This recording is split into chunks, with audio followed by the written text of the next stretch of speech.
کی جائیں گی. اور یعنی یہ اس طرح کے انتظامی اقدامات ہیں, اس سے بھی صورتحال کو سنبھالنے کی کوشش تو ہوگی. لیکن جہاں تک تعلق ہے آئل پرائسز کا, وہ تو کم ہوتی نظر نہیں آ رہی. اور پاکستان میں عمران خان صاحب نے جاتے جاتے جو پیٹرول کی قیمتیں جو ہیں ان کو فریز کیا تھا, وہ اس نے بہت مشکل صورتحال پیدا کر رکھی ہے. آج بھی جو پاکستان کے بزنس مین ہیں, انہوں نے حکومت سے اپیل کی ہے کہ وہ یہ جو تیل کی قیمتیں ہیں ان کو مارکیٹ کے مطابق کرے, کیونکہ یہ پاکستان کے وسائل کو کنزیوم کر رہی ہیں. یہ قیمتیں جو ہے اتنی بڑی مقدار میں سبسڈی حکومت کو دینی پڑ رہی ہے کہ اس کے دوسرے اخراجات کے لیے اس کے پاس رقم نہیں بچے گی. تو اب لیکن شامی صاحب, وہ میں دیکھ رہا تھا جو بزنس کمیونٹی کی طرف سے تجاویز گئی ہیں, اس میں ایک عجیب صورت تھی کہ پیٹرول پر جو سبسڈی جو ہے وہ ختم کی جائے, لیکن ساتھ ہی ساتھ یہ ہے کہ 110 روپے سے زیادہ بڑھنے نہ دیا جائے. تو وہ کیسے ہو سکتا ہے کہ سبسڈی بھی آپ ختم کر دیں اور 110 سے زیادہ قیمت بھی نہ بڑھنے دیں؟ آپ دیکھیں نا, یہ تو اب ہم شاعری کرتے ہیں جی, ہمارے ہاں سیاست میں بھی شاعری ہوتی ہے جی, معیشت میں بھی شاعری ہوتی ہے جی. اور ہماری جو معیشت جو ہے وہ دنیا میں اکثر دیکھیں, اکثر ممالک میں وہ اس کو اپنی ترجیح نمبر 1 ہوتی ہے اور اس کے مطابق فیصلے ہوتے ہیں. لیکن یہاں جو ہے معیشت کو نظر انداز کیا جاتا ہے اور سیاست کی بنا پر فیصلے ہوتے ہیں. تو عمران خان صاحب نے جو قیمتیں فریز کی, وہ اب حکومت کو انہیں سنبھالنا مشکل ہو رہا ہے. وہ کیسے نپٹے گی اس سے اور کتنے وسائل جو ہے اس میں جھونک دیے جائیں گے, یہ بہت ایک مشکل معاملہ ہے. جب قیمتیں اگر آپ عالمی منڈی کے برابر کریں گے تو لوگ اس کے ظاہر ہے اس سے انفلیشن بڑھے گی, اس سے قیمتیں بھی بڑھے گی, اس سے حکومت جو ہے اس کے لیے مشکلات بھی پیدا ہوں گی. لیکن اگر یہ قیمتیں یہاں روک لی جاتی ہیں, اس کے جو اثرات ہوں گے وہ بھی آپ کی معیشت کی کمر جو ہے وہ دوری کر دیں گے. ہونا تو دیکھیے یہی چاہیے تھا کہ حکومت اور اپوزیشن مل کر معاشی حقائق جو ہیں ان کا سامنا کرتے, ان کی چیلنجز کا سامنا کرتے اور مشکل فیصلے کرنے سے گریز نہ کرتے. لیکن بدقسمتی سے نہ گزشتہ دور میں ایسا ہوا اور نہ اب ایسا ہونے کی توقع ہے. تو حکومت جو ہے اس سے وہ بھی فیصلے کرے گی, خواہ وہ کتنے حقیقی کیوں نہ ہو, اس کے اثرات تو اس کو بھگتنے پڑیں گے اور اپوزیشن جو ہے اس کا جینا جو ہے اس کو اوپر کیے رکھے گی. شامی صاحب, یہ فارن فنڈنگ کا معاملہ عمران خان صاحب پہ ایک لٹکتی تلوار ہے. آپ کیا سمجھتے ہیں, یہ فیصلہ اگر عمران خان صاحب کی فیور میں نہیں آتا تو عمران خان صاحب کے اتحادیوں کو ایک نئی وجہ مل جائے گی کہ وہ ان کے ساتھ میسز کو اسی طرح موبیلائز رکھیں اور ان کا بیانیہ اور جاندار ہو جائے, یا پھر آپ سمجھتے ہیں کہ اس کے اثرات دوسری صورت میں بھی ہو سکتے ہیں خان صاحب کی سیاست میں؟ دیکھیں, یہ فارن فنڈنگ کیس جو ہے یہ 7-8 سال سے لٹکا چلا آ رہا ہے اور یہ کسی اپوزیشن نے کوئی مقدمہ قائم نہیں کیا, نہ کوئی کسی سیاسی جماعت نے ان کے خلاف کوئی مقدمہ قائم کیا, نہ یہ حکومت نے قائم کیا. یہ ان کے اپنے ساتھی ہیں اکبر ایس بابر, جنہوں نے اس مسئلے کو اٹھایا تھا. اور اس کو اگر آپ اس کی تاریخ دیکھیں تو کتنی تاریخیں لی گئی ہیں, کتنی بار ہائی کورٹ اور سپریم کورٹ کا دروازہ کٹکھٹایا گیا ہے اور تاخیر پہ تاخیر ہوتی چلی گئی ہے. اور اب اسلام آباد ہائی کورٹ نے فیصلہ کیا ہے کہ 30 دن کے اندر اندر اس کو پایہ تکمیل تک پہنچایا جائے. تو اب اب دیکھیے, اب خان صاحب جو ہیں انہوں نے الیکشن کمیشن پہ دباؤ بڑھا دیا ہے. انہوں نے کہا ہے کہ ہم چیف الیکشن کمشنر کے خلاف ریفرنس لائیں گے, جبکہ وہ چیف الیکشن کمشنر کی تقرری جو ہے اس وقت انہوں نے بہت اس کی داد وصول کی تھی اور اتفاق رائے سے تقرری ہوئی تھی اور خود پی ٹی آئی کی کانسنٹ بھی اس میں شامل تھی. تو مگر یہ ایک مشکل صورتحال ہے. ہم کوئی اسپیکولیٹ نہیں کر سکتے جب ایک معاملہ ایک الیکشن کمیشن میں زیر سماعت ہے تو یہ کہنا کہ اس کا کیا نتیجہ نکلے گا یہ تو بہت مشکل ہوگا. لیکن اگر ایسا نتیجہ نکلا جو عمران خان صاحب کے لیے مشکلات پیدا کرے تو برا اس کو بھی بھگتنا پڑے گا. جو پاکستان کے عدالتی ادارے ہیں انہی کے ذریعے ان کو ریلیف ملے گا, انہی میں ان کو اپنا مقدمہ لڑنا پڑے گا. تو اس لیے اب بھی ان کو چاہیے کہ جو اپنا آئین اور قانون کے دائرے میں رہتے ہوئے اپنی سٹرگل کو آگے بڑھائیں اور اپنی سیاست کو آگے بڑھائیں.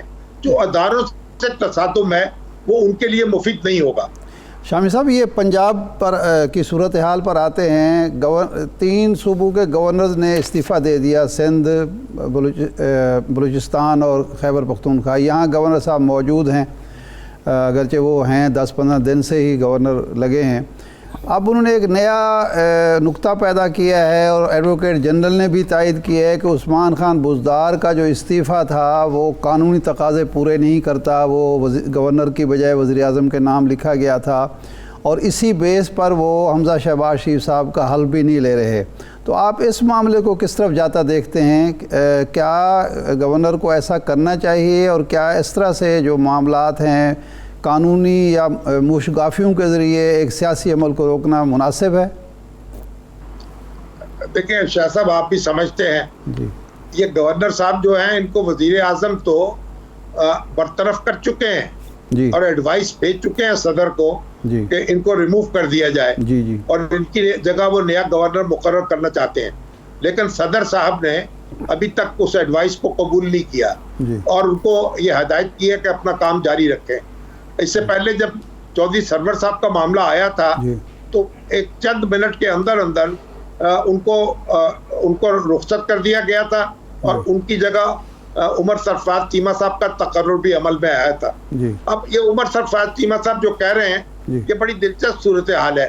ابھی میری سابق گورنر پنجاب جو ہے چودھری سرور صاحب، ان سے بات ہو رہی تھی، انہوں نے کہا بھائی میں نے تو عثمان بزدار صاحب کو بلا کر ویریفائی کیا ہے، ان سے تصدیق کی ہے، ان سے استعفیٰ اس کے بعد منظور کیا ہے، اس لیے وہ تو نہیں سمجھتے اس میں کوئی قانونی حکم ہے۔ ان کا خیال ہے کہ انہوں نے سارے تقاضے پورے کر کے استعفیٰ منظور کیا ہے، لیکن اگر گورنر پنجاب جو ہیں وہ اس کو استعفے کو رد کرتے ہیں تو ایک یہ بھی دوست کہہ رہے ہیں کہ ایسی صورت میں وزیر اعلیٰ بحال ہو کر پھر اسمبلی کو تحلیل کر دیں گے تو ایک نئی سچویشن پیدا ہوگی۔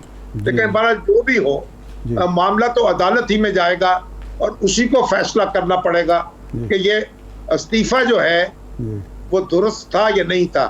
اب دلچسپ بات یہ ہے کہ عثمان بزدار صاحب نے یہ موقف اختیار نہیں کیا کہ میرا استعفیٰ جو ہے وہ ناجائز طور پر منظور کر لیا گیا ہے یا میں نے استعفیٰ نہیں دیا۔ وہ استعفیٰ انہوں نے تسلیم کیا ہے کہ ان کا استعفیٰ منظور ہو چکا ہے، اور انہوں نے پھر جو چودھری پرویز الہی صاحب کا انتخاب تھا اس میں حصہ لیا ہے اور اس کو آگے بڑھایا ہے، اسمبلی کی کارروائی میں شرکت کی ہے۔ تو یہ جو ساری صورتحال ہے ایک مذاقہ خیز معلوم ہوتی ہے، لیکن بہرحال سیاست کے اپنے داؤ پیچ ہیں، اگر کوئی داؤ پیچ آزمانا چاہتا ہے تو ہم اس کو روک تو نہیں سکتے۔ جی ٹھیک، بالکل ٹھیک، بہت شکریہ مجیب الرحمان شامی صاحب، تجزیہ کار، سینئر صحافی ہمارے ساتھ موجود تھے۔ ایک بریک لیتے ہیں، بریک کے بعد گفتگو کا سلسلہ یہیں سے جوڑیں گے، ہمارے ساتھ رہیے۔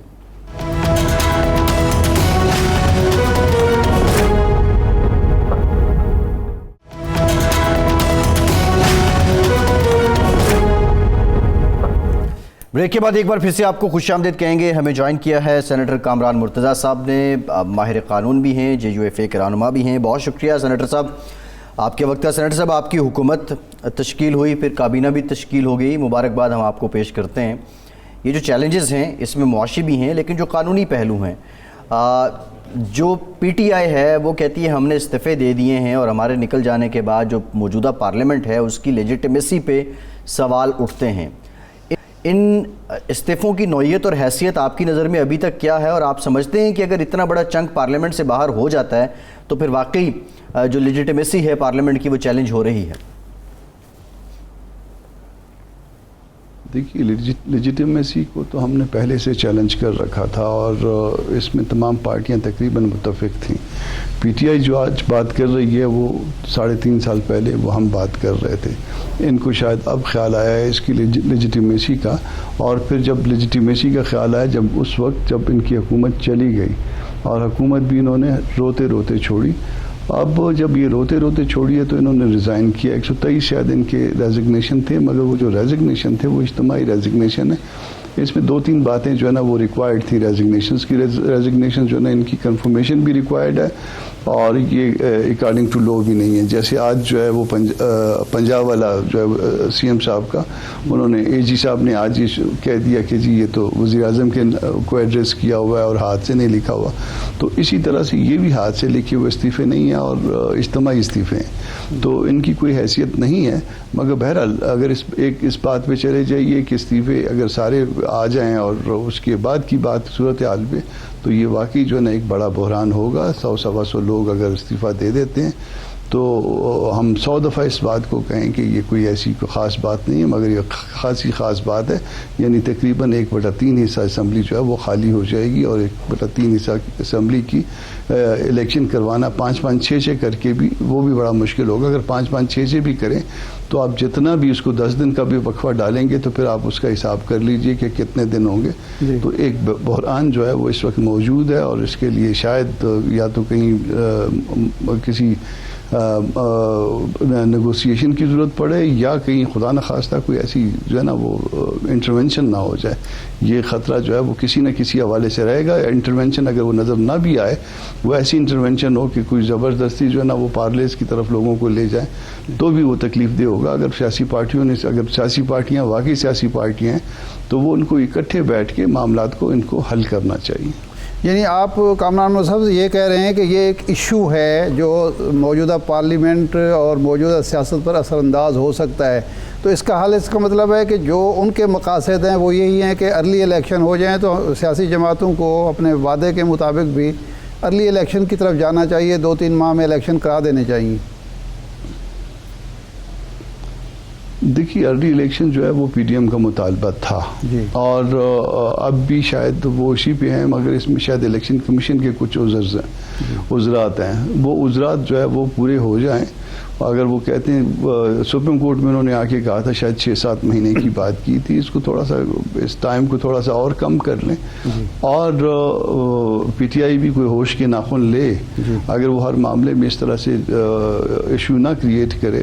اب جو ہونا تھا وہ ہو گیا, لوگ ان کے ساتھ نہیں تھے, بات ختم ہو گئی. آگے یہ جمہوریتوں میں یہ اس طرح کی باتیں ہوتی ہیں اور اس کو ایکسیپٹ کرنا پڑتا ہے, پیشنس ہونا چاہیے, ڈائجسٹ کرنے کا ایک حوصلہ ہونا چاہیے.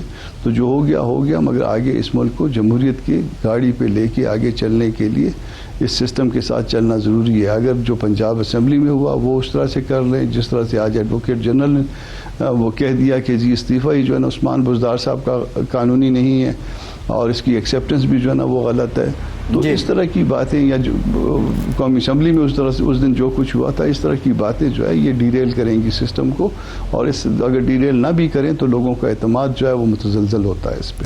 کامران محمد صاحب, آپ نے یہ جو ایڈوکیٹ جنرل کی بات کی, یہی بات گورنر جو سابقہ گورنر تھے چودھری سرور صاحب نے بھی کہا تھا کہ یہ استعفیٰ چونکہ وزیر اعظم کے نام لکھا ہوا ہے تو نیا استعفیٰ ہونا چاہیے. اس کے باوجود وہ کہتے ہیں کہ پھر میں نے عثمان بزدار کو بلایا اور ان سے کہا کہ یہ آپ کا استعفیٰ ہے, انہوں نے کہا جی میرا استعفیٰ ہے, اور پھر وہ ویریفیکیشن کے بعد میں نے منظور کر لیا. جب استعفیٰ منظور ہو گیا, لیجیٹیمیٹ اتھارٹی نے منظور کر لیا, اس کے بعد الیکشن کا آرڈر ہو گیا, الیکشن ہو گئے, تو اب یہ سوال جو اٹھایا گیا ہے اور جو نقطہ ایڈوکیٹ جنرل, اس کی کوئی قانونی حیثیت رہتی ہے؟ یہ قانونی حیثیت اس بات کی نہیں رہتی. اب یہ روند مارنے والی بات ہے, جیسے کوئی کھیل رہا ہو اور کھیلتے ہوئے وہ ہار رہا ہو اور رونا شروع کر دے, یہ روند مارنے والی بات ہے. اور اس میں یہ روند مارنے میں مجھے بہت افسوس ہوتا ہے کہ جب چودھری صاحبان جیسے جو ہے نا قداور لوگ بھی شامل ہیں جو کئی دہائیوں سے پالیٹکس کر رہے ہیں اور اس کا حصہ رہے ہیں پورے نظام کا, تو انلیس کہ اس کو جا کے کوئی چیلنج کرے, میرا خیال ہے اس کو چیلنج بھی کروا دیں گے. آج یہ جو اوپینین آیا ہے ایڈوکیٹ جنرل صاحب کا, کل پرسوں تک دیکھیے گا کہ کسی ہائی کورٹ میں یہ پٹیشن بھی آ جائے گی کسی اور بندے کی طرف سے, تیسرے بندے کی طرف سے, کہ یہ تو ریزگنیشن ہی درست نہیں تھا. صحیح ہے. تو مطلب جو کچھ کیا جا رہا ہے وہ مناسب سسٹم کے لیے اچھا نہیں ہے. ایک قانونی ایشو اور بھی آ رہا ہے کہ وزیر اعظم پاکستان نے ایک گورنر کو ریموو کیا اور اس کی سمری صدر پاکستان کو بھیج دی. صدر پاکستان نے ابھی تک وہ سمری منظور نہیں کی اور وہ گورنر بیٹھے ہوئے ہیں. تو کیا قانونی صورتحال کیا ہے کہ کتنا عرصہ اس سمری کو سمری نہیں بلکہ ایڈوائس ہے اس کو روک سکتے ہیں صدر پاکستان؟ اور کیا یہ وفاقی حکومت کا ثوابدیدی اختیار نہیں ہے کہ وہ گورنر کسی کو رکھے یا ہٹا دے؟ دیکھیے یہاں پہ تمام تر طاقت جو ہے وہ الیکٹڈ لوگوں کی ہوتی ہے. الیکٹڈ لوگوں سے مراد وزیر اعظم اور ان کی کیبنٹ. مگر جو کام بھی ہوتا ہے وہ صدر کے نام پہ ہوتا ہے اور اس کے لیے جو ریموول کا اختیار ہے وہ صدر کے پاس ہے. اس کے لیے وہ ایک سرٹن پیریڈ کے اندر اگر وہ نہ کریں تو وہ خود بخود جو ہے نا وہ افیکٹو ہو جاتا ہے. تو اس سرٹن پیریڈ کے تک تو وہ جو ہے نا وہ رکھ سکتے ہیں یا واپس, اگر اس میں پتہ نہیں, مجھے نہیں پتا کہ اس میں واپس بھیجنے کی کوئی پروویژن ہے, مگر ایک سرٹن پیریڈ تک وہ معاملات کو لٹکا کے رکھ سکتے ہیں. تو وہ معاملات تو انہوں نے اسی لیے ادھر سے سمری چلی گئی ہے اور وہ اس کو ایک سرٹن پیریڈ تک جب تک ان کا اختیار ہے, جب تک وہ افیکٹو نہیں ہو جائے گا دستور کے مطابق, وہ اس کو لٹکا کے رکھیں گے. تو عرض میں وہی کر رہا ہوں کہ یہ جو ہے نا یہ روند مارنے والی باتیں ہیں.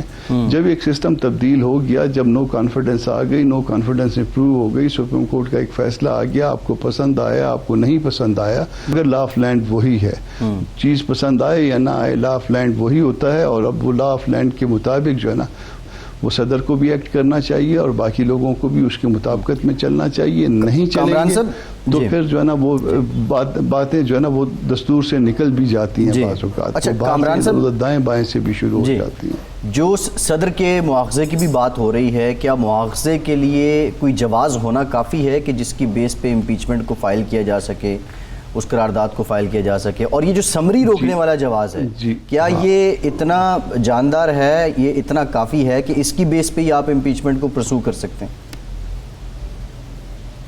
نہیں, سمری روکنے والا جواز جو ہے وہ اتنا جو ہے نا وہ جاندار نہیں ہے, مگر اس جواز کے ساتھ اور بہت سارے جوازوں کو جب آپ ملائیں گے, جیسے 2 دفعہ جو ہے نا, ایک دفعہ پرائم منسٹر سے اوتھ نہ لینا, پھر اس کے بعد کیبنٹ سے اوتھ نہ لینا, عین اسی دن بیمار ہو جانا, عین اسی دن چھٹی پہ چلے جانا, باقی کاموں میں گورنرز کے کاموں میں, جو مختلف کاموں کو آپ جب ملائیں گے تو یہ جو چین بنے گا اس میں جو ہے نا یہ الٹیمیٹلی یہ امپیچمنٹ کا گراؤنڈ بن جائیں گے.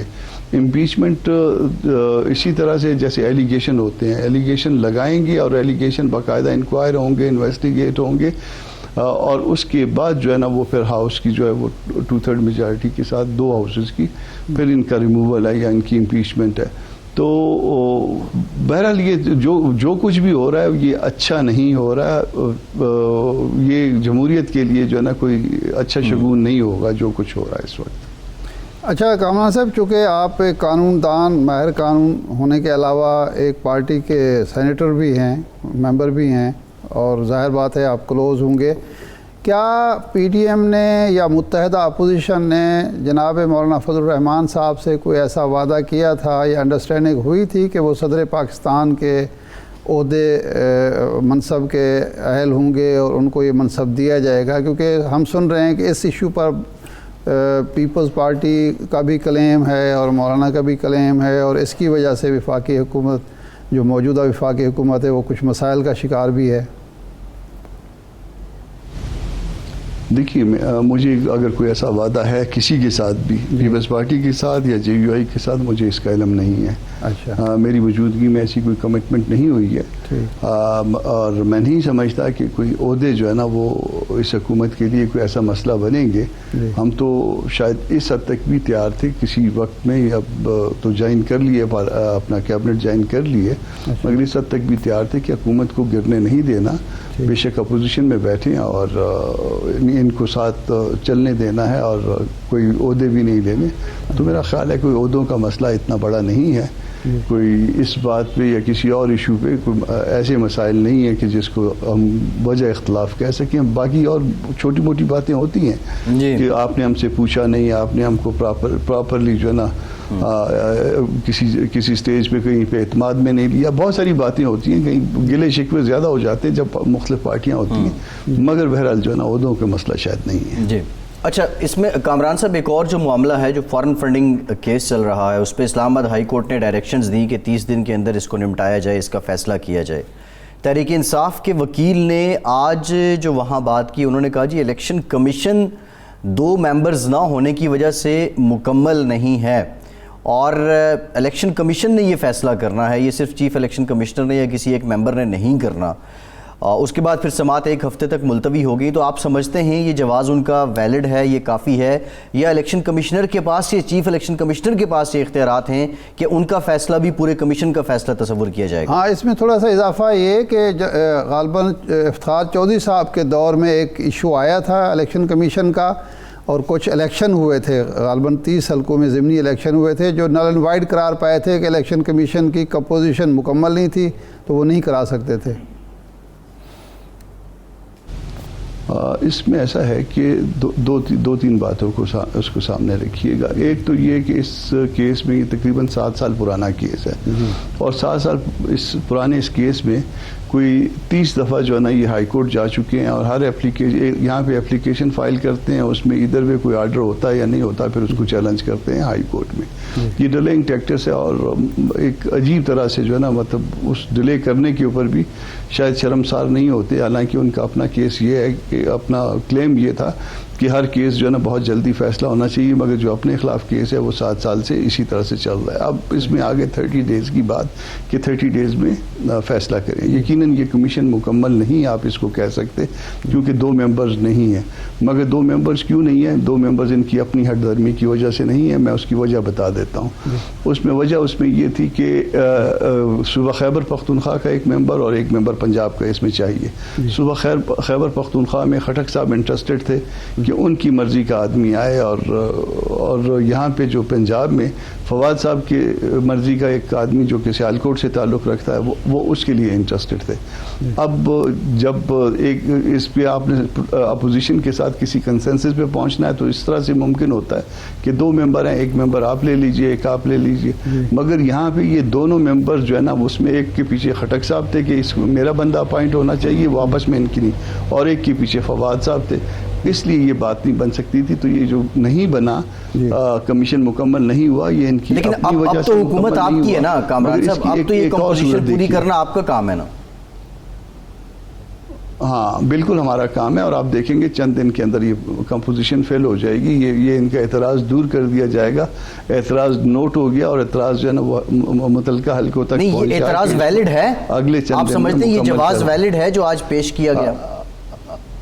نہیں, یہ ایک صورت میں ویلڈ ہو سکتا ہے. فرض کریے کہ یہ 5 کا ہاؤس ہوتا, یعنی 4 ممبر اور ایک ان کا چیف, یہ 5 کا وہ ہوتا, اور 2 ممبر اس میں جو موجود نہیں ہیں وہ تو نہیں ہے. باقی اگر 3 جو ہے نا وہ اپنا یونانیمس ان کا کوئی ڈیسیجن ہوتا ہے تو پھر تو فرق نہیں پڑتا, مگر ایک بھی اس میں ڈائسنٹ کر جاتا ہے تو پھر یہ اعتراض جو ہے نا وہ بنتا ہے کہ 2 موجود نہیں تھے, ان کا پتہ نہیں فیصلہ کیا ہوتا ہے, اور ایک نے یہاں پہ جو ہے نا اختلاف کیا ہے, اور اس وجہ سے جو ہے نا یہ اس کمیشن کی جو ہے نا وہ کمپوزیشن ٹھیک نہیں ہے. مگر اگر ان کا اتفاق سے فیصلہ آتا ہے پھر یہ اعتراض کوئی نہیں کیا جا سکتا. اس میں پھر کوئی سبسٹنس نہیں بنتا, کوئی اس کو لاجک اپیل نہیں کر رہی جو وہ بات کر رہے ہیں. جی ٹھیک, بہت شکریہ سینیٹر کامران مرتضیٰ صاحب. آپ کا ایک بریک کے بعد دوبارہ حاضر ہوتے ہیں.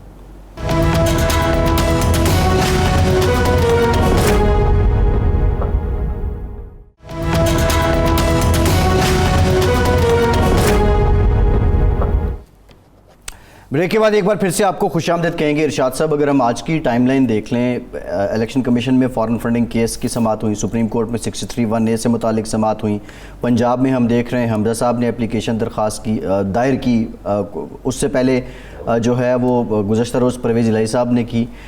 اب سیاسی معاملوں سے زیادہ جو آئینی اور قانونی حالات ہیں وہ گمبھیر بھی ہیں, وہ پیچیدہ بھی ہیں. لیکن مثال کے طور پہ اسلام آباد میں جو کچھ ہوا, جیسا کچھ ہوا, at the end result Khan صاحب کی حکومت چلی گئی.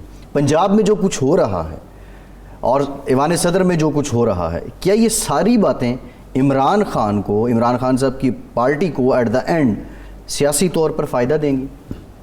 دیکھیں, وقت وہ لے رہے ہیں, اور وقت وہ اس لیے لے رہے ہیں, وہ یہ سمجھتے ہیں کہ اتنی دیر میں موبلائزیشن اتنی کر دوں گا, پشاور کا جلسہ, کراچی کا جلسہ, 21 کو یہاں لاہور کا جلسہ, کہ اس کے بعد میری جو بارگیننگ پوزیشن ہے, سودے بازی کی جو حیثیت ہے وہ مضبوط ہو جائے گی.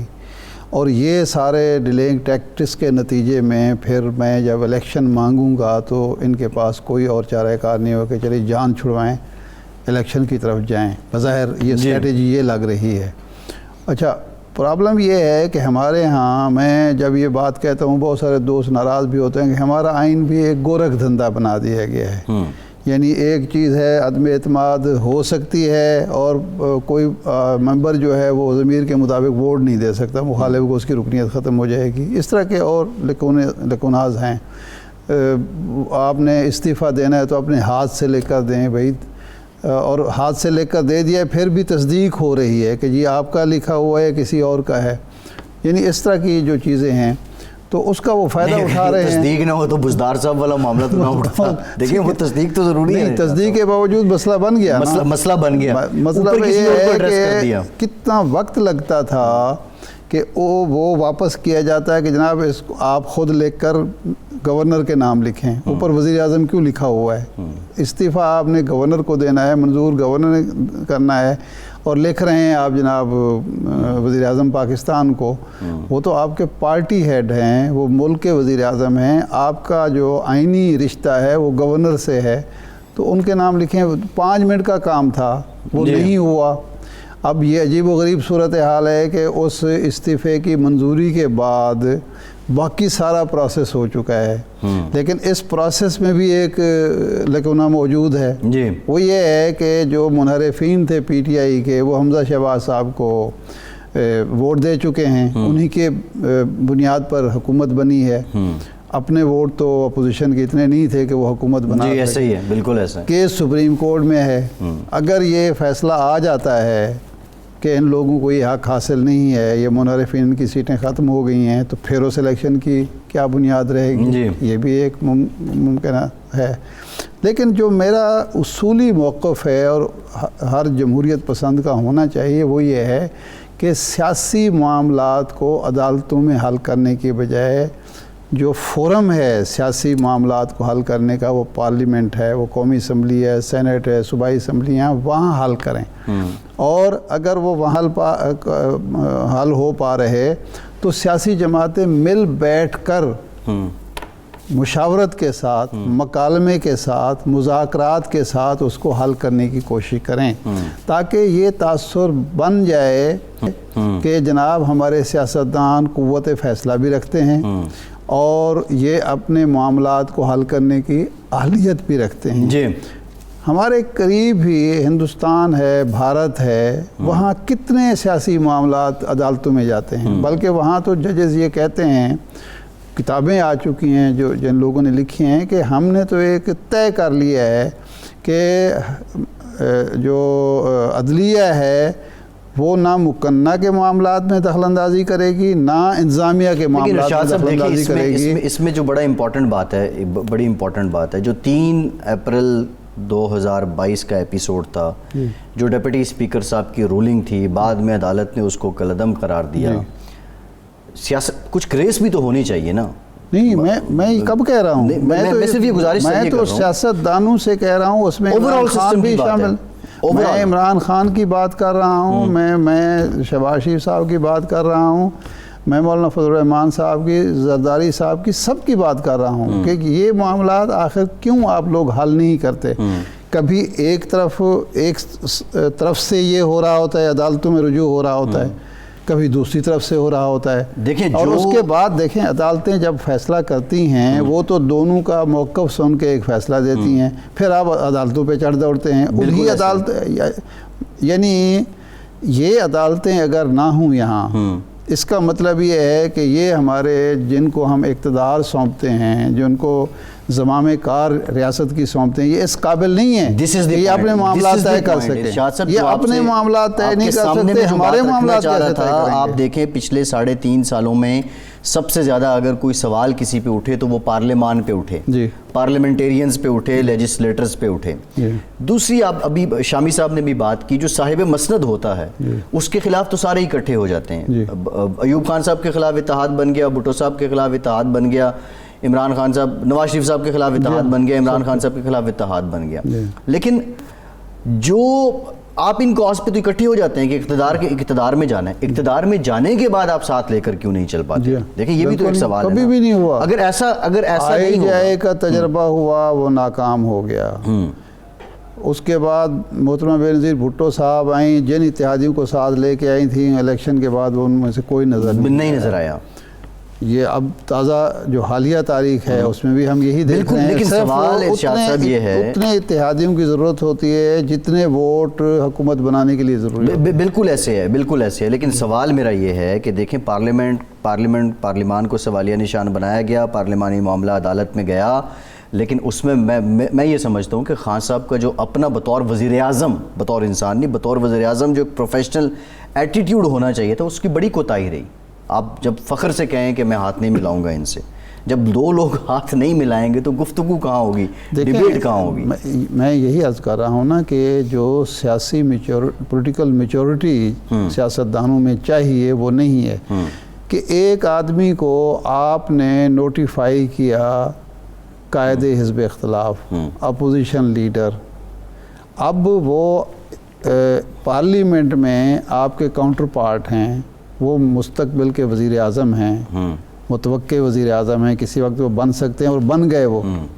اب آپ ان سے بات نہیں کریں گے، بیٹھیں گے نہیں، تو اس کا نتیجہ یہی ہوگا کہ پھر وہ سب کو اکٹھا کریں گے اور آپ کی حکومت گرا دیں گے۔ اگر آپ کے پاس، آپ کے اندر اتنی صلاحیت ہو، کسی بھی، میں سیاستدان کی بات کر رہا ہوں، کہ آپ اپنے اپوزیشن کو دیوار سے نہ لگائیں بلکہ ان کو آن بورڈ رکھیں، ان کو شریک مشاورت رکھیں، تعلقات کار آپ کے اتنے اچھے ضرور ہوں۔ میں بھٹو صاحب کی مثال دیا کرتا ہوں کہ ذوالفقار علی بھٹو کی اپوزیشن جو تھی، وہ ذوالفقار علی بھٹو مرحوم پر یہ الزام لگاتی تھی کہ انہوں نے ملک توڑا ہے، اور وہ بجا طور پر یہ کہتے تھے کہ مینڈیٹ تو مجیب الرحمان کو ملا تھا، یہ کہاں سے وزیر اعظم بن گئے، یہ تو اپوزیشن لیڈر ہونے چاہیے تھے۔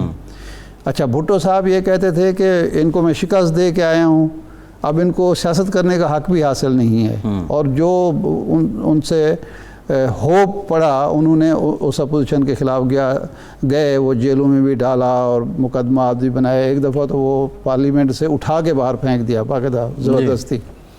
لیکن جب بھی قانون سازی ہوئی وہ مل بیٹھے، جب قیدیوں کی واپسی کا اور بنگلہ دیش کا معاملہ تھا، وہ انڈیا جا رہے تھے، اپوزیشن نے، میاں طفیل احمد صاحب نے، جن کی انہوں نے خاصی توہین کی تھی، انہوں نے ان کو رخصت کیا، اور جو اپوزیشن کے تھے، تو یہ نہیں ہوا۔ ایک موقع پر انہوں نے غلطی کی جو ان کے گلے پڑ گئی، وہ جو آئین کی 5ویں ترمیم تھی، عدالتوں کے اختیارات سلب کیے، اپوزیشن نہیں مان رہی تھی، بجائے اس سے مکالمہ کرنے کے انہوں نے جناب زبردستی ان کو اٹھایا اور پارلیمنٹ سے باہر پھینک دیا۔ مولانا مفتی محمود صاحب کو، شاہ احمد نورانی صاحب کو، شہرباز خان مزاری صاحب کو، سردار شوکت حیات کو، اور دروازے بند کر کے قانون سازی کر لی، وہ ان کے گلے پڑ گئی۔